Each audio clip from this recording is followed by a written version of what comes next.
DNA की अगली story आपको बताने से पहले आपको कहानी सुनाते हैं। एक व्यक्ति था जो हमेशा अपने पड़ोसी की तरक्की से दुखी रहता था, तो उसने अपने पड़ोसी व्यक्ति को जान से मारने के लिए सांप पालना शुरू कर दिया। उसे उम्मीद थी कि एक दिन सांप बड़ा होगा और जाकर उसके पड़ोसी को डसेगा। जब सांप बड़ा हुआ तो एक दिन उसने उसी आदमी को डस लिया जिसने उसे पाला था।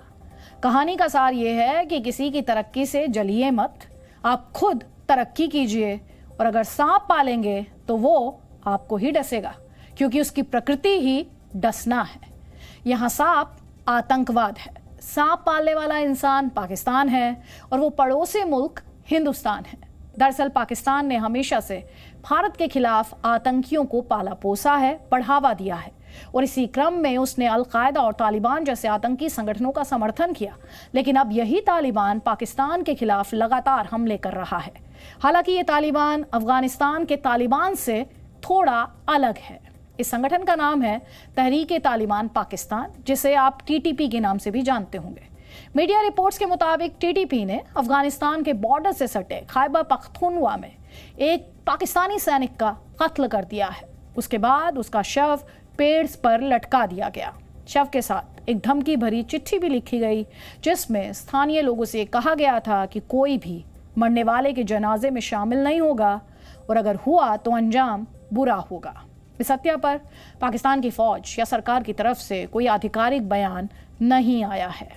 इसी तरह मीर कलाम वजीर, जो खैबर पख्तूनख्वा के बड़े नेता हैं, उन्होंने ट्वीट करके तहरीक-ए-तालिबान के एक और हमले के बारे में बताया है, जिसके मुताबिक जानी खेल इलाके में एक घर में टीटीपी के आतंकी घुसे और यहां रहमानुल्लाह और उनके बेटे शाहिद की गोली मारकर हत्या कर दी। रहमानुल्लाह का शव भी पेड़ से लटका दिया गया। इस परिवार में सिर्फ एक 10 साल की बच्ची ही बची है। मीर कलाम वजीर ने बच्ची की तस्वीर भी ट्वीट की है, और अभी आप वही ट्वीट अपनी स्क्रीन पर देख पा रहे हैं। तो दरअसल बीते दिनों में पाकिस्तान सरकार और टीटीपी के बीच लंबे समय से चला आ रहा सीज फायर खत्म हो गया है। इसके बाद से टीटीपी ने पाकिस्तान सरकार के खिलाफ हमले तेज कर दिए हैं। इससे पहले 30 नवंबर को तहरीक-ए-तालिबान ने पाकिस्तान के क्वेटा में पुलिस के ट्रक पर आत्मघाती हमला किया था। सीज फायर खत्म होने के बाद ही टीटीपी ने हमले की धमकी दी, और सीज फायर खत्म होने के 2 दिन बाद ही यह हमला कर दिया।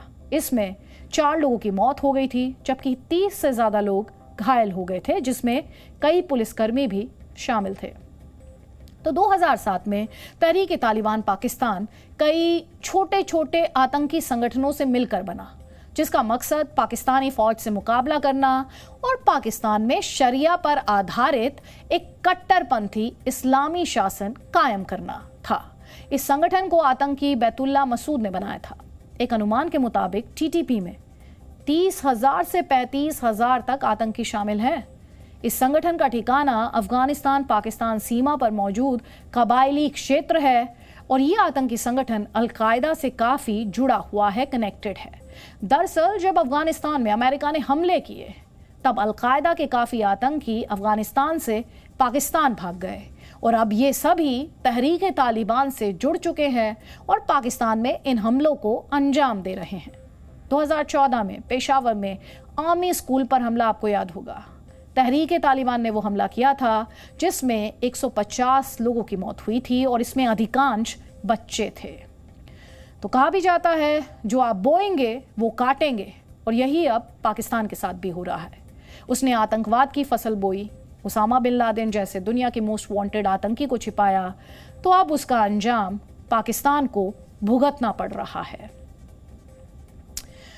तो आतंकवाद का सांप कैसे पाकिस्तान को डस रहा है, लेकिन पाकिस्तान इस सब के बावजूद सीखने के लिए तैयार नहीं है। आतंक का पालन पोषण उसके द्वारा लगातार किया जा रहा है, क्योंकि उसके जहन में अपने यहाँ होने वाला नुकसान उसे चोट नहीं पहुंचाता। उसकी निगाहें, उसका मकसद भारत को नुकसान पहुंचाना है। तो हम तो यही चाहेंगे कि पाकिस्तान कम से कम ये जो आतंकी हमले हो रहे हैं इनसे सबक ले और अपने आंतरिक मामलों पर, आंतरिक स्थिति पर फोकस करे।